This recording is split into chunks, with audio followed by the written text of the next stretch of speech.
It all started with a hum, a low, persistent thrum beneath the surface of what I thought was a perfectly good life. I'd built it, brick by careful brick, alongside Sarah. A nice house in the suburbs of Atlanta, not too far from the city, with a big oak in the front yard. 2 cars in the driveway, a golden retriever named Gus who was more family than pet. Our careers were solid. Me in marketing for a tech company, Sarah as an elementary school teacher. We had our routines, our inside jokes, our shared history stretching back to college. We were the couple everyone looked at and thought, they've got it all figured out. And for a long time, I believed it too. But that hum, it was a subtle discord. It wasn't a loud, angry shout, just a quiet sense of something missing. A color gone faded. A song played a little too softly. I couldn't articulate it, not even to myself. If someone had asked me point blank, "Are you happy, Mark?" I would have said yes, without hesitation.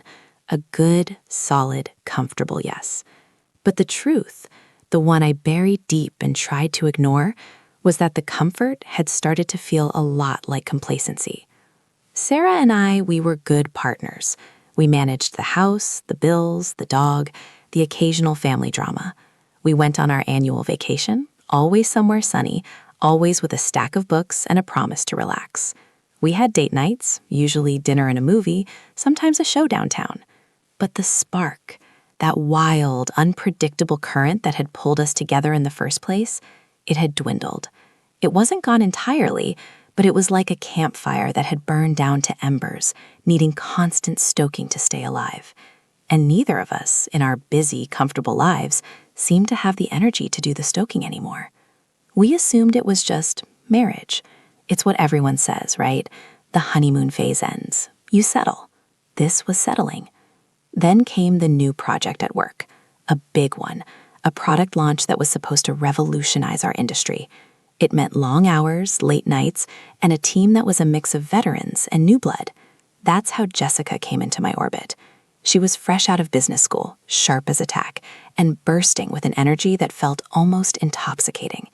She was assigned to my team, a junior associate, but she carried herself with a quiet confidence that belied her inexperience. I noticed her, of course, not in a predatory way, not at first. She just stood out. Her laugh was a genuine, uninhibited burst of joy, the kind that made other people smile. Her ideas were often unconventional, but brilliant, making me rethink my own long-held assumptions. She had this way of looking at you when you spoke, like you were the only person in the room, like your words held profound wisdom. Sarah, bless her heart, would often be scrolling on her phone during our dinner conversations, or her eyes would drift to the TV in the background. It wasn't malicious, just comfortable. Jessica's attention felt like a spotlight after years in diffuse light.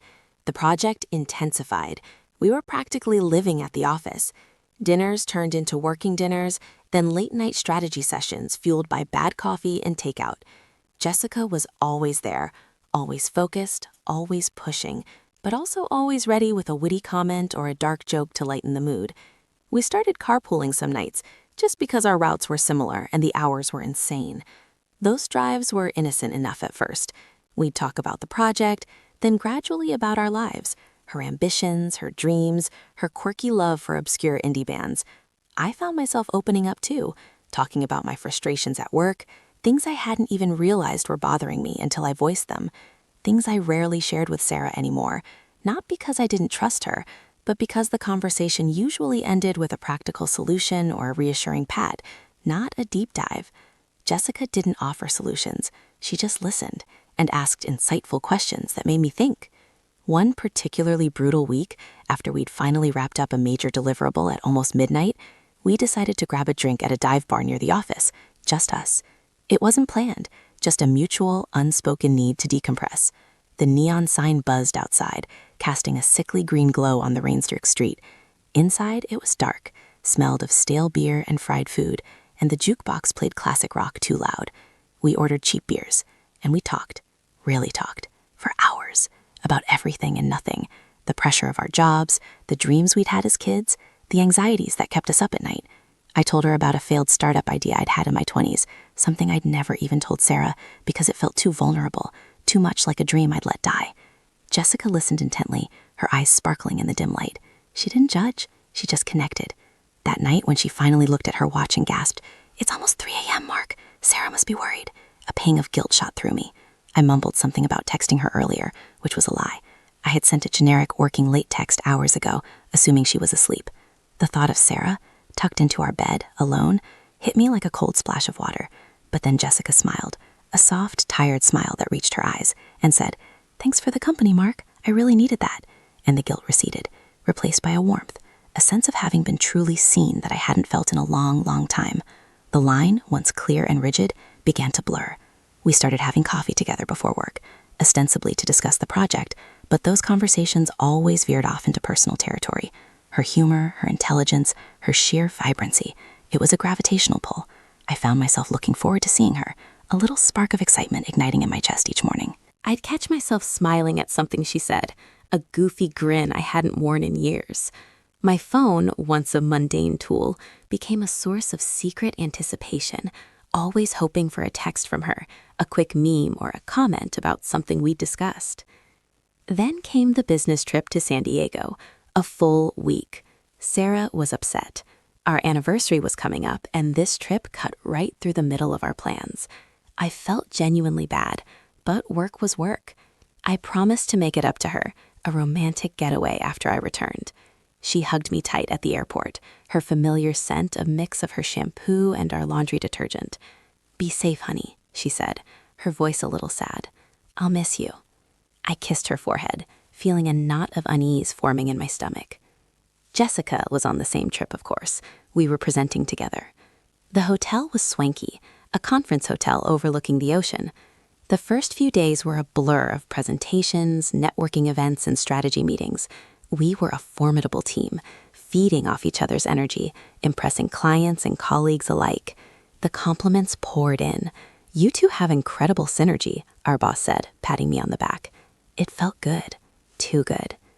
One evening, after a particularly successful presentation, the company hosted a celebratory dinner. Drinks flowed freely. Jessica, usually so composed, let her guard down a little. Her eyes were brighter, her laugh a little louder. We found ourselves leaning closer and closer across the table, our knees occasionally brushing under the white tablecloth.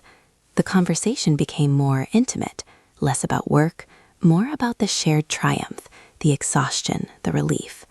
Later, as the dinner wound down, a few of us decided to go for one last drink at the hotel bar.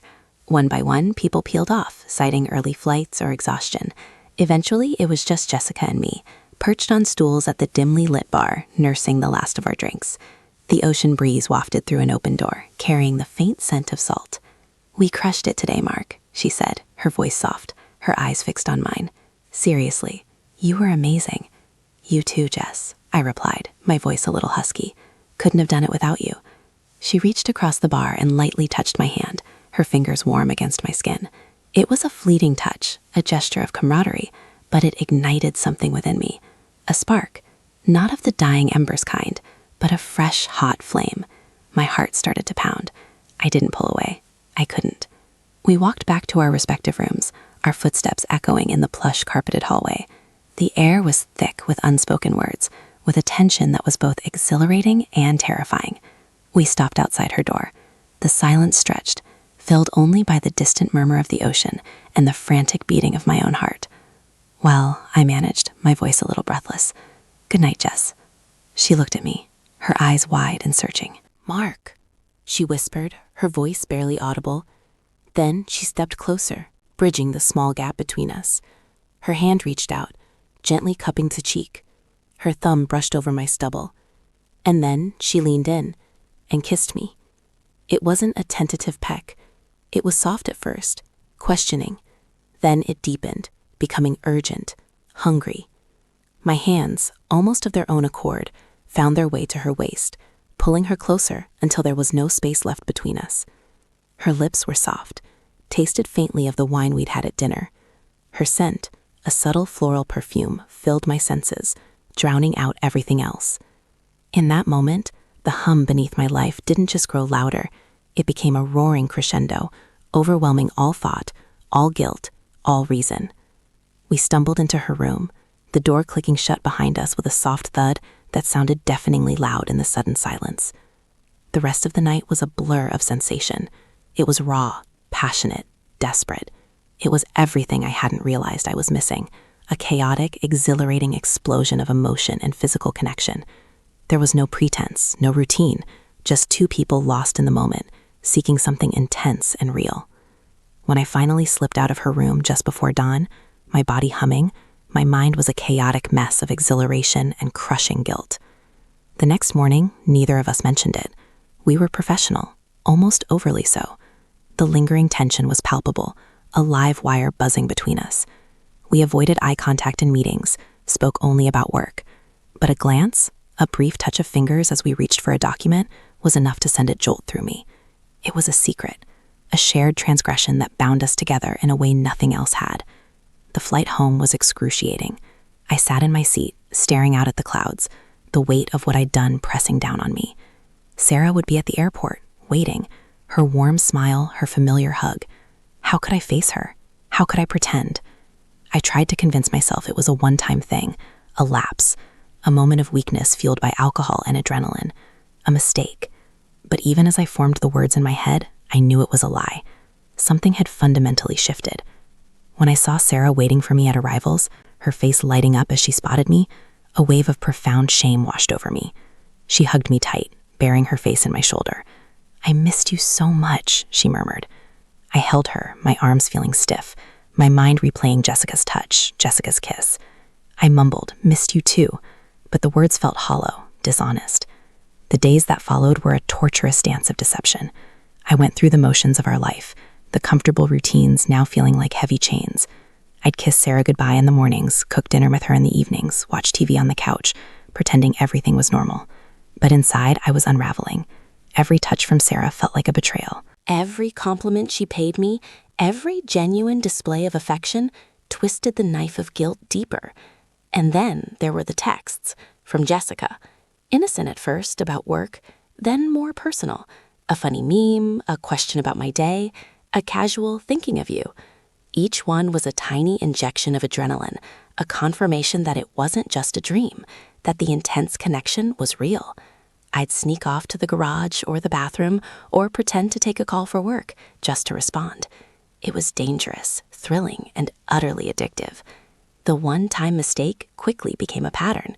Lunches that stretched into afternoons, coffee breaks that lasted an hour, then after-work drinks that turned into something more. Always in a different bar, always in a different part of the city, always with the same heart-pounding secrecy. The thrill was immense, the danger palpable. I was living a double life, two separate realities coexisting within me. With Sarah, I was the devoted husband, the stable partner. With Jessica, I was someone else entirely, exciting, spontaneous, alive in a way I hadn't been in years. Jessica, for her part, was careful.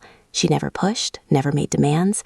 She seemed content with the stolen moments, the whispered conversations, the intense looks across a crowded room.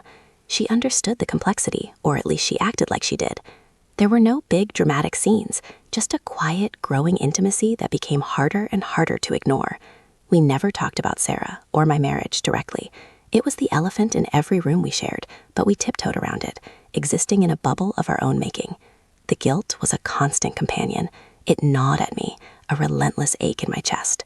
I'd lie awake at night, staring at the ceiling, Sarah's soft breathing beside me, and feel a suffocating wave of self-loathing. I loved Sarah, I truly did. She was my anchor, my home. But Jessica was the storm, the wild, unpredictable force that pulled me out to sea. I felt torn, shredded, like two different versions of myself were battling for control. I tried to pull back, to tell Jessica it had to stop, but every time I saw her, every time she looked at me with those knowing eyes, I crumbled. One afternoon, I was supposed to be at a client meeting downtown. Instead, I found myself in a small, out-of-the-way coffee shop, sharing a pastry with Jessica. We were laughing, just truly, uninhibitedly laughing at some silly anecdote. I caught my reflection in the window, and for a fleeting second, I saw a stranger, someone who looked younger, happier, but also deeply dishonest. The stark contrast hit me. This wasn't just a fling. This was a whole other existence I was carving out for myself, piece by painful piece. The lies started to become more elaborate, more frequent. Traffic was terrible. Had to finish up some reports. Meeting ran late. Sarah, sweet, trusting Sarah, never questioned me. Or if she did, it was with a gentle inquiry, not suspicion. Her unwavering trust made my betrayal all the more monstrous. I started noticing the small things. The way she still folded my laundry, the way she left my favorite coffee mug out for me in the mornings, the way she'd automatically reach for my hand when we walked, a gesture so ingrained it was unconscious. Each one was a dagger. The physical intimacy with Sarah became mechanical, forced. I'd close my eyes and try to conjure her image, the one I used to cherish, but Jessica's face would intrude. It was a cruel irony. The more I sought connection outside my marriage, the more distant I became within it. Sarah noticed the change, subtly. "Are you okay, Mark?" she'd ask, her brow furrowed with concern. "You seem distracted." I'd brush it off, blaming work stress, the big project. She'd nod, accepting my explanation, her eyes still holding that worried look. One Friday, a month after San Diego, Jessica and I had planned to meet for dinner. It was going to be a real date, not a stolen moment. I told Sarah I had to work late, that our boss was coming in to review some last-minute things. It was a Friday, which made the lie even more brazen. Sarah sighed. "Again? It feels like you're never home anymore, Mark." Her voice was soft, laced with a familiar disappointment. "I made your favorite lasagna." The lasagna, my favorite. The smell of garlic and tomato sauce wafted from the kitchen, a scent that had always meant comfort and home. My stomach clenched.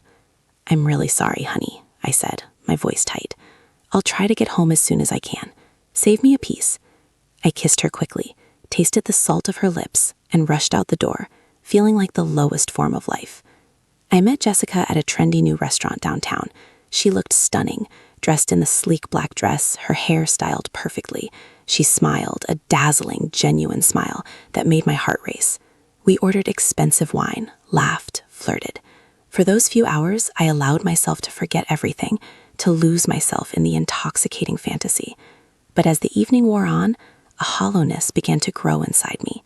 The joy felt brittle, the laughter forced. I kept picturing Sarah, alone in our kitchen, eating lasagna. It was when I was dropping Jessica off at her apartment that the disaster struck. We were parked a few blocks away, in a dimly lit side street, saying our goodbyes. My hand was on her leg, her fingers tangled in my hair. We were leaning in for one last kiss, a long, lingering one that promised more than just goodbye. And then a tap on the window. I froze. My head snapped up. Standing outside my car, illuminated by the feeble streetlight, was Sarah. Her face. Oh God, her face. It was a mask of disbelief, horror, and profound heartbreak. Her eyes, usually so warm and kind, were wide, brimming with unshed tears, but also a raw, searing anger I'd never seen before. She wasn't just sad, she was utterly shattered. My blood ran cold. My heart plummeted into my stomach. Time seemed to slow to a crawl. I pulled my hand away from Jessica as if it had been burned. Jessica, pale and wide-eyed, stared straight ahead, rigid with shock. Sarah just stood there, staring at me, at Jessica, then back at me. No shouting, no screaming, just that devastating, silent gaze. It was worse than any accusation. It was the complete obliteration of trust, of everything we had built. I fumbled with the car door, my hands trembling. "Sarah," I choked out, my voice barely a whisper. What are you doing here?" Her voice, when it came, was surprisingly steady, but laced with ice. "Lasagna," she said, each word a venomous dart. "I thought you might want your lasagna." She held up a Tupperware container, almost mockingly. "I drove all the way downtown because I'm a loving, trusting fool." Her eyes flickered to Jessica, a look of pure contempt. "Who is this Mark?" Jessica, finding her voice, stammered. I'm Jessica, Mark's colleague." Sarah let out a bitter, humorless laugh. "Colleague? That's what you call it these days? Colleagues who make out in cars on Friday nights?" She turned her gaze back to me, and the full force of her anguish hit me. "You lied to me. For lasagna. You told me you were working late. You told me you were with our boss." Her voice cracked then, a high, thin sound of despair. "Our boss? Is she our boss, Mark?" I couldn't speak. I couldn't form a single coherent thought. My world was imploding. All the lies, all the deception, all the stolen moments converging into this single horrifying tableau. "Get out of the car, Mark," Sarah commanded, her voice suddenly strong, resolute. "Now." I stumbled out, leaving Jessica frozen in the passenger seat. Sarah stepped back, putting distance between us. Her eyes were still locked on mine, but now they were dry, burning holes through me. "I need you to tell me right now," she said, her voice shaking with controlled fury. "How long?" I hung my head, unable to meet her gaze. The shame was suffocating. "Sarah, please." "How long, Mark?" she repeated, her voice rising now, raw with pain. "Was it just tonight? Was it on your trip? Was it always?" I finally looked at her, and the devastation etched on her face broke something inside me. "It started in San Diego," I confessed, the words tasting like ash. "But it's not what you think." Another lie, instinctively, stupidly. She scoffed, a short, sharp sound of pure disgust. "Oh, I think I know exactly what it is, Mark. I saw it." She pointed a trembling finger at Jessica, who was now frantically trying to open the passenger door to escape. "Get out of my car, you piece of trash," she yelled at Jessica, her voice finally breaking, tears streaming down her face.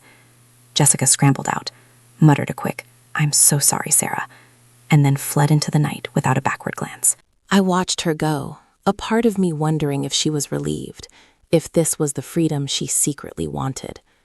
Then it was just Sarah and me, standing on that dark street, the silence broken only by her ragged sobs. "How could you?" she whispered, her voice barely audible. "How could you do this to us? To me? After everything?" I reached out a hand, wanting to touch her, to comfort her, to beg for forgiveness, but she recoiled, as if I were poison. "Don't touch me," she spat, her eyes blazing. "Don't you dare touch me. You're disgusting, Mark. You're a liar, a cheat." She wiped furiously at her tears, her face contorted in agony. "All those late nights, all those excuses, all those times I worried about you, thinking you were exhausted from work, when you were really with her." The full weight of my cruelty, my selfishness, crashed down on me. I had shattered her, utterly demolished the trust she had so freely given me. I stood there, mute, worthless, unable to offer any defense, any explanation that wouldn't sound like a pathetic excuse. "Go home, Mark," she said, her voice eerily calm now, a quiet finality to it. "Go home and pack a bag, because I can't look at you right now. I can't even be in the same house as you. Sarah, please," I pleaded, finally finding my voice, though it was hoarse with despair. "Don't do this. Let's talk. Let me explain." "There's nothing to explain," she said, shaking her head slowly, a tear finally escaping and tracing a path down her cheek. "I saw what I saw. I heard what I heard. You chose her. You chose to lie. You chose to destroy us. Just go." She turned her back to me, got into her car, the Tupperware container of lasagna still clutched in her hand. The engine roared to life, and she sped away, leaving me standing alone on that dark, deserted street, the cold night air biting at my skin. I drove home in a daze, the car feeling foreign, the streets unfamiliar. The house, our house, seemed to loom, dark and silent, a monument to my betrayal. Gus met me at the door, his tail wagging excitedly, but I couldn't even bring myself to pet him. I walked past him, through the living room, into our bedroom, the scent of Sarah's perfume still lingering in the air. I opened the closet, pulling out a duffel bag. My hands moved mechanically, stuffing clothes inside. Each item felt heavy, laden with memories of a life I had carelessly thrown away. As I packed, I kept seeing Sarah's face, her eyes filled with pain, the image searing itself into my mind. I thought about the years, the good times, the laughter, the struggles we had overcome together. It was all tainted now, poisoned by my actions. I left a note on her bedside table, a pathetic, rambling apology, begging for her forgiveness, telling her I loved her, knowing full well the words were meaningless, hollow. I drove away from our home, the place we had built, in the dead of night, with only a duffel bag and the crushing weight of my mistakes. I ended up at a cheap motel on the outskirts of town. The room was sterile, impersonal, a stark contrast to the warmth of my home. I lay awake, staring at the popcorn ceiling, the events of the evening replaying in an endless loop. The way she found me, her face, her quiet, devastating fury. The next few days were a blur of texts and calls that went unanswered. I tried to reach Sarah, to apologize, to explain, to plead. Nothing. Her silence was a heavy, suffocating blanket. I tried to call Jessica too, wanting, I don't even know what I wanted, reassurance, an explanation, a co-conspirator in my misery. She never picked up. I was alone, truly alone, with the wreckage of my own making. Eventually, Sarah's lawyer called me, cold, efficient, to the point. She wanted a separation. She wanted me out of the house, indefinitely. She wanted to discuss the terms of a divorce. Each word was a nail in the coffin of my marriage, of my life as I knew it. I saw Sarah a week later, in her lawyer's office. She looked thin, her eyes still hollow, but there was a fierce resolve in her posture, a steely strength I hadn't seen before. She didn't look at me, not once. She spoke only through her lawyer, her voice devoid of emotion. It was like she was talking about a stranger, a problem to be solved, not the man she had loved for 15 years. I tried to apologize again, to tell her how truly sorry I was, how much I regretted everything, but she cut me off, her voice sharp. "Save it, Mark. I don't want to hear it. Your apologies are empty. Your regret means nothing to me now. It's too late." And it was. The finality of it hit me then, a punch to the gut. There was no going back. I had broken something beautiful and irreplaceable, and there was no fixing it. My life became a barren landscape of consequence. I moved into a small, soulless apartment downtown. My work suffered. Jessica, predictably, vanished. She took a transfer to another department, then eventually left the company. I never heard from her again. The intense connection, the exhilarating spark, had been nothing more than a fleeting illusion, a mirage I had chased into the desert of my own making. Sarah and I divorced 6 months later. It was quick, clean, and utterly devastating.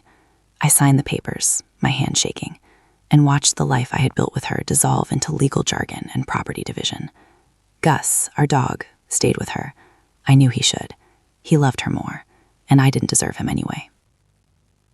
Sometimes, late at night, when the city outside my window is quiet, I find myself replaying that night on the street. Her face, the Tupperware of lasagna, the raw pain in her eyes. It's a wound that will never fully heal, a scar that will always remind me of the man I became, the man who destroyed everything he loved for a fleeting thrill, for a temporary escape from a hum of dissatisfaction he was too cowardly to address directly. I often wonder how Sarah is doing. I see snippets of her life on social media, through mutual friends. She's teaching again, she looks good, she's even started dating. There's a picture of her smiling, genuinely smiling, with Gus by her side, and I feel a pang that's a mix of sorrow and a strange, bittersweet relief. She's healing, she's moving on, and a part of me, the part that still loves her, even after all I've done, hopes she finds every happiness. As for me, I'm still here, still navigating the wreckage. The hum is gone now, replaced by a profound silence, a quiet, pervasive emptiness. I messed up. I cheated. I betrayed the person who trusted me most, and I paid the price. And sometimes, in the darkest hours, I still wonder if I'll ever truly forgive myself for breaking her, for breaking us, for breaking everything. I doubt it.